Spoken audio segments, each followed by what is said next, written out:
1 கொரிந்தியர் 14ஆம் அதிகாரம் 1 கொரிந்தியர் 14:33 தேவன் கலகத்திற்கு தேவனாயிராமல் சமாதானத்திற்கு தேவனாயிருக்கிறார். பரிசுத்தவான்களுடைய சபைகள் எல்லாவற்றிலேயும் அப்படியே இருக்கிறது. பரிசுத்தவான்களுடைய சபைகளுக்கு எல்லாவற்றிலேயும் சபைக்குள்ள இது வரணும்னு சொல்றாரு. சத்தியவேதம் சொல்லுகிறது, தேவன் கலகத்துக்கு காரணராயிராமல். எதுக்கு காரணராயிராமல்? சில ஆட்கள் பார்த்தீங்கன்னா எந்த நேரமும் கலகத்தை உண்டாக்கிட்டு தான் இருப்பான். அவனுக்கு பேரே கலகக்காரன். கலகக்காரர்கள் பலவிதமான ஆட்கள் உலகத்தில் இருக்கிறாங்க. அதுல ஒருத்தவங்களுக்கு பேர் என்ன பேரு? கலகக்காரர்கள். பழைய ஏற்பாட்டில் பாருங்க, இஸ்ரவேல் ஜனங்கள் வனாந்தரத்தில் தங்கி இருந்தாங்க. அதுல ஒரு கூட்டம் இருக்குது. அந்த கூட்டத்துக்கு பேரு இந்த கோராகின் புத்திரர்கள், கோராகின் பிள்ளைகள். அவன் பாருங்க எந்த நேரமும் கலகத்தை உண்டாக்கிட்டு தான் இருப்பான் பாருங்க. கலகத்தை உண்டாக்கிட்டு தான் இருப்பான் பாருங்க. மோசேக்கு விரோதமா மக்களை கிளப்பி விடுறது, மோசேக்கு விரோதமா, ஆரோனுக்கு விரோதமா, கர்த்தருக்கு விரோதமா மக்கள்கிட்ட என்னத்தையாவது மூட்டி விட்டு, என்னத்தையாவது தவறான வார்த்தையில போட்டு விட்டு கலகத்தை உண்டாக்கி விடுறது. கலகத்தை உண்டாக்கி விட்டு கடைசியில பாருங்க, இஸ்ரவேல் மக்களை பாலும் தேனும் ஓடுற நலவும் விசாலமான கானான் தேசத்துக்குள்ள போக விடாம 40 வருஷம் தடுத்து விட்டாங்க நாட்கள். அது மாத்திரமல்ல, இந்த கலகக்காரர்கள் பாருங்க வனாந்தரத்துல மரித்து போனார்கள் என்று சத்தியவேதத்துல நான் பார்க்கிறோம். இந்த கலகத்தை ஏற்படுத்தி விட்டாங்களே, அவங்க பூமி 2ஆ பிளந்து அவங்க குடும்பம், அவங்களுடைய வம்சம், அவங்களுடைய சொந்த பந்தங்கள் எல்லாம் கிட்டத்தட்ட பாருங்க மண்ணுக்குள்ள பாருங்க போய் புதைந்து போனார்கள் என்பதை பாருங்க பழைய ஏற்பாட்டில் சத்தியவேதத்திலே நாம் பார்க்கிறோம். ஆகவே அருமையான தேவனுடைய பிள்ளைகளே, தேவனுடைய பிள்ளைகளாகி நாம் கலகக்காரர்களாக என்ன செய்யக்கூடாது? இருக்க கூடாது. யாரா இருக்கக்கூடாது? கலகக்காரர்களா இருக்க கூடாது. ஆமென். ஆகவே இங்கே நாம் தெளிவாக பார்க்கிறோம், தேவன் கலகத்திற்கு தேவனாயிராமல் சமாதானத்திற்கு தேவனாயிருக்கிறார். ஆமென். நீங்களா யாருடைய பிள்ளைங்க? அப்ப நீங்க எதுக்கு காரணரா இருக்கணும்? எதுக்கு காரணரா இருக்கக்கூடாது? கலகத்துக்கு காரணரா இருக்கக்கூடாது, சமாதானத்துக்கு காரணராய் இருக்க வேண்டும். பாருங்க பழைய ஏற்பாட்டுல அந்த கோராகின் புத்திரர்கள் பாருங்க மரித்து போனார்கள், வீட்டாரெல்லாம் மரித்து போனார்கள். ஏன்னா எப்பயுமே பாருங்க சபைக்குள்ள கலகத்தை ஏற்படுத்திக்கிட்டே இருக்கிறது, சபைக்குள்ள சண்டை இழுத்து விட்டுக்கிட்டே இருக்கிறது, தேவனால் அபிஷேகம் பண்ணப்பட்ட ஊழியக்காரர்களுக்கு விரோதமாக ஜனங்களை எழுப்பி விட்டுக்கிட்டே இருக்கிறது. கடைசியில் அழிஞ்சே போனாங்க பாருங்க. அருமையானவர்களை கவனியுங்கள். இன்றைக்கும் கூட சில கிறிஸ்தவ விசுவாசிகள் பாதி வயதிலேயே மரித்து போகிறதை, கொஞ்ச வயதிலேயே மரித்து போகிறதை இன்றைக்கு நாம் பார்க்கிறோம். இதுக்கு பல காரணங்களை சொல்லலாம். அது ஒரு காரணம் என்ன தெரியுமா?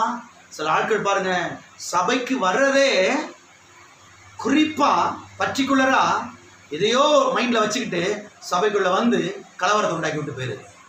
பாஸ்டுக்கும் அந்த சபைக்கு வர அந்த குடும்பத்துக்கு சண்டை இழுத்து விட்டு போயிருது. சபைக்கு வரக்கூடிய அந்த விசுவாசிக்கும் இந்த விசுவாசிக்கும், சபைக்கு வரக்கூடிய அந்த குடும்பத்துக்கும் இந்த குடும்பத்துக்கும் லேசா பத்த வச்சுட்டு போயிடுறது, பத்த வச்சுட்டு போயிடுறது. இவங்க 2 பேரும் நல்லா தான் இருந்தாங்க, சமாதானமாக தான் இருந்தாங்க. பாவம் அவங்க பாட்டுக்கு தான் வந்தாங்க போனாங்க. பொண்ணு கொடுத்துருக்காங்க, பொண்ணு எடுத்துருக்காங்க, மாப்பிள்ளை கொடுத்தாங்க, பொண்ணு கொடுத்தாங்க, அவங்க பாட்டுக்கு தான் இருக்கிறாங்க. ஆனால் லேசாக வந்து பற்ற வச்சுட்டு இவங்க பாட்டுக்கு வீட்டில் போய் நல்லா பிரியாணி சாப்பிட்டு இருக்கீங்களா? அடிக்கடி இப்படி பண்ணிக்கிட்டே இருக்கிறது. அநேகர் பாருங்க வாழ வயதிலே மரித்து போகி விடுகிறார்கள். இதெல்லாம் காரணம் என்றே தெரிந்து கொள்ளுங்கள். ஆகவே தேவனுடைய பிள்ளைகள் சபைக்குள்ளே சமாதானம் பண்ணுகிறவர்களா என்ன செய்ய வேண்டும்? இருக்க வேண்டும். சபைக்குள்ளே கலவரத்தை ஏற்படுத்துகிறவர்களா என்ன செய்யக்கூடாது? இருக்க கூடாது. கூடுமானால் யாவரோடும் சமாதானமாக இருக்கும்படி நாடுங்கள். நம்முடைய தேவன் கலகத்துக்கு காரணர் இல்லை, நம்முடைய தேவன் சமாதானத்துக்கு காரணராக இருக்கிறார். நாம் எல்லாரும் அவருடைய பிள்ளைகளாக இருக்கிறோம்.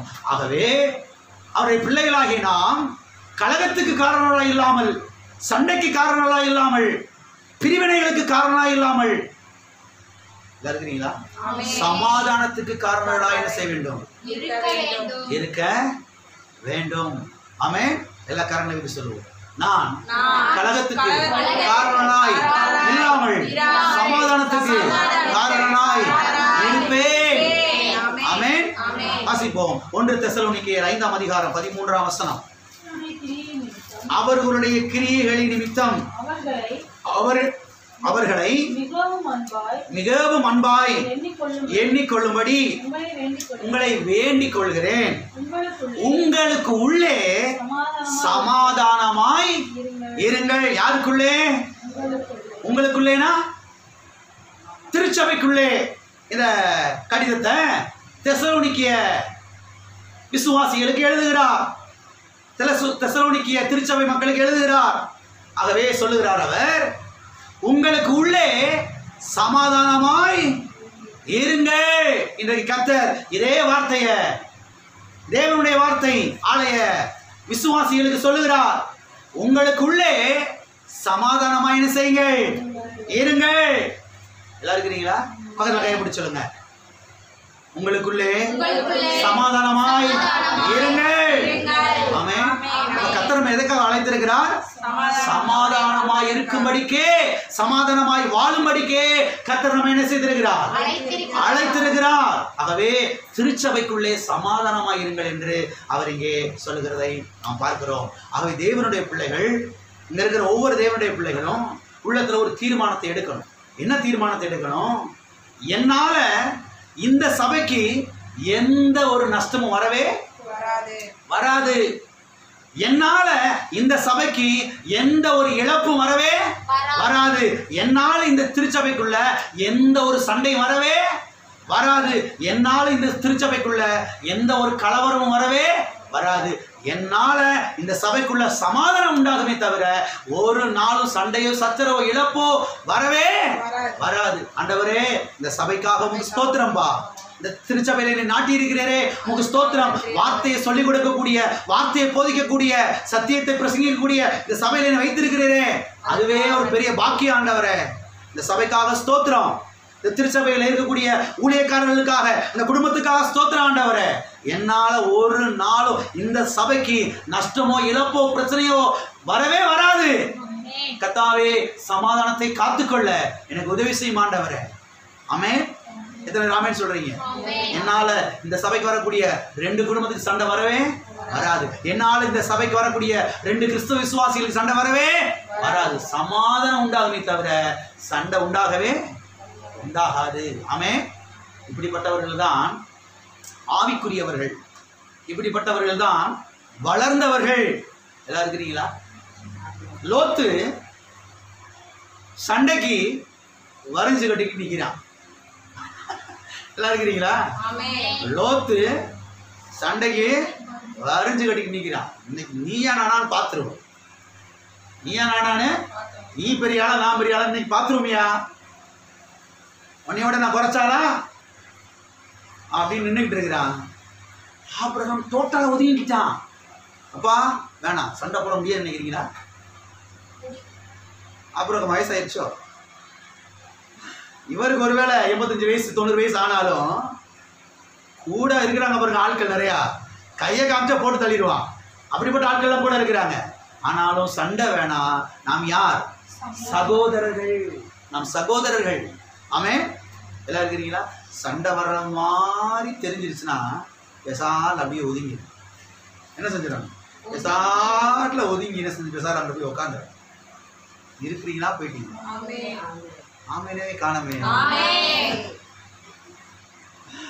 சண்டை வர்ற மாதிரி தெரிஞ்சிச்சுன்னா பெசாட்ல மன்னிப்பு கேட்டு செஞ்சு ஒதுங்கிடணும். ஏன்னா சமாதானத்தை காத்துக்கிறோம்.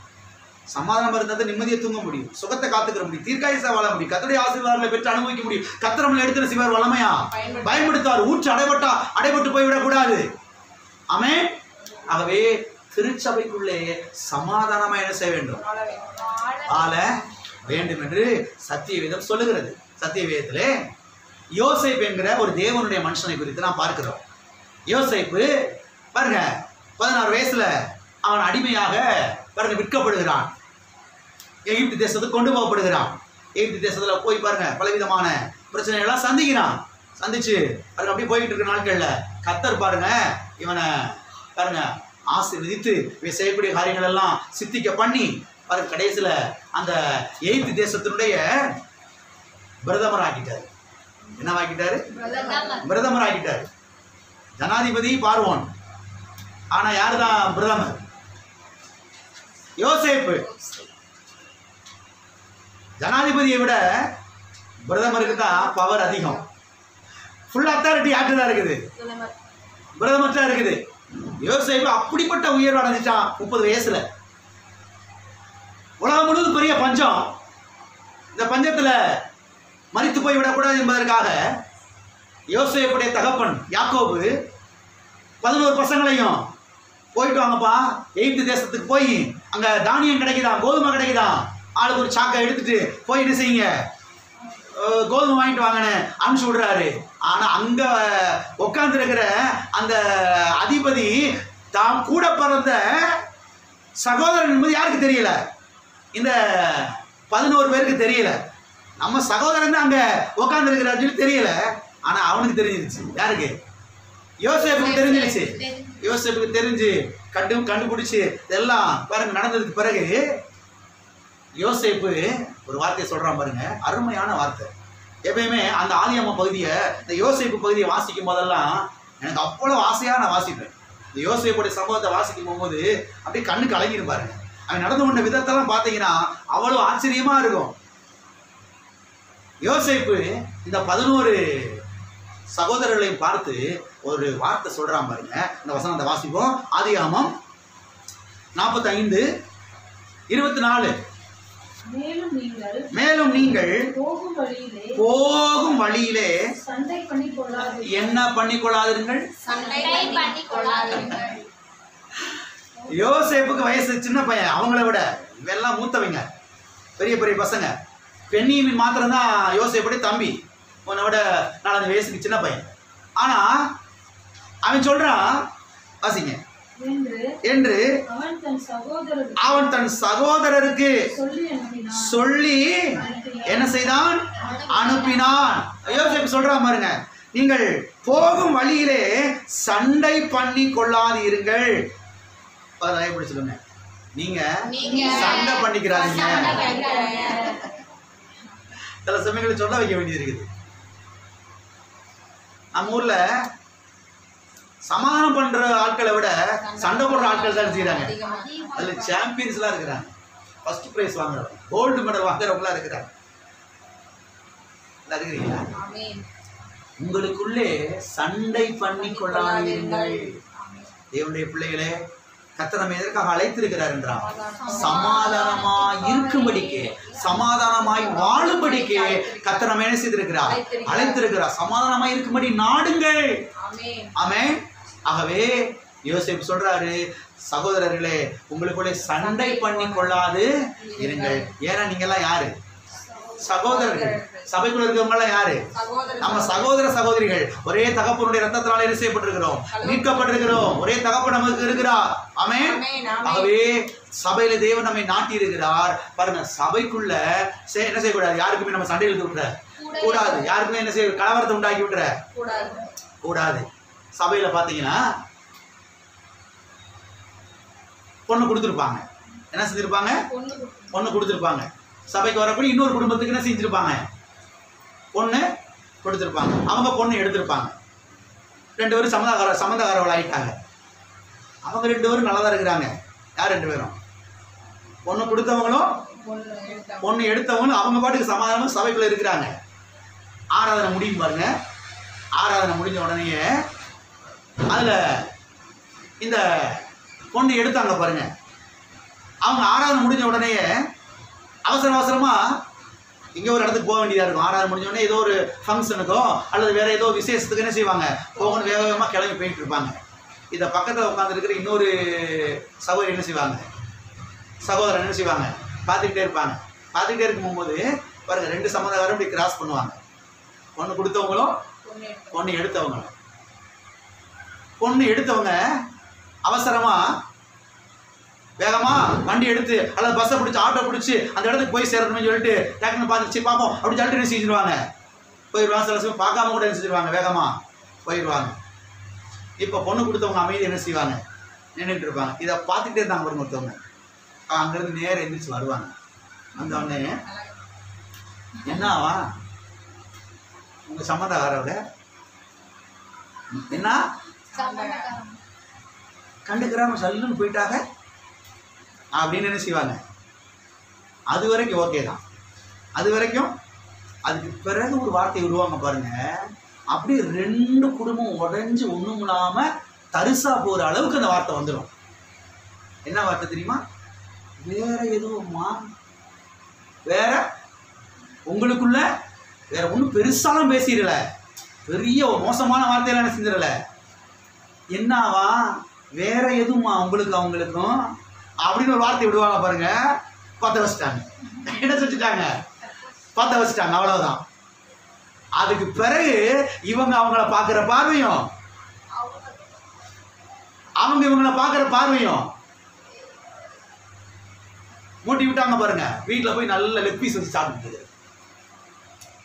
இந்த மாதிரி ஆட்கள் தான் சீக்கிரத்தில் மண்டையை போட்டு, சீரியஸாக சொல்கிறேன். சில காரியங்கள்லாம் ஏன் சில கிறிஸ்தவ விசுவாசிகள் சீக்கிரம் மண்டையை போட்டுறாங்க தெரியுமா? அதுக்கு பல காரணங்கள் இருக்குதுங்க. அது ஒரு காரணம் இதுதான். சமாதானத்தை ஏற்படுத்துறதை விட்டுட்டு என்ன செஞ்சு விட்டுறது, சொல்லுங்க, கலகத்தை ஏற்படுத்தி விட்டுறது, சண்டையை வந்து விட்டுறது. அவங்க பாவம் அவசரத்துல ஏதோ ஒரு இடத்துக்கு போயிட்டாங்க வேகமா, அடுத்த வாரம் வந்து நல்லா பேசிக்கிடுவாங்க. இவங்க சும்மா இருக்க வேண்டியதானே, இவங்க பாட்டுக்கு போக வேண்டியதானே. என்னத்தை ஒரு வார்த்தையை போட்டு விட்டு அடிச்சு நொறுக்கி விட்டு போயிரு. சத்தியம் தெளிவாய் சொல்லுகிறது, நீங்கள் கலகத்துக்கு காரணராய் இருக்கக்கூடாது, நீங்கள் சமாதானத்துக்கு காரணராய் இருங்கள்.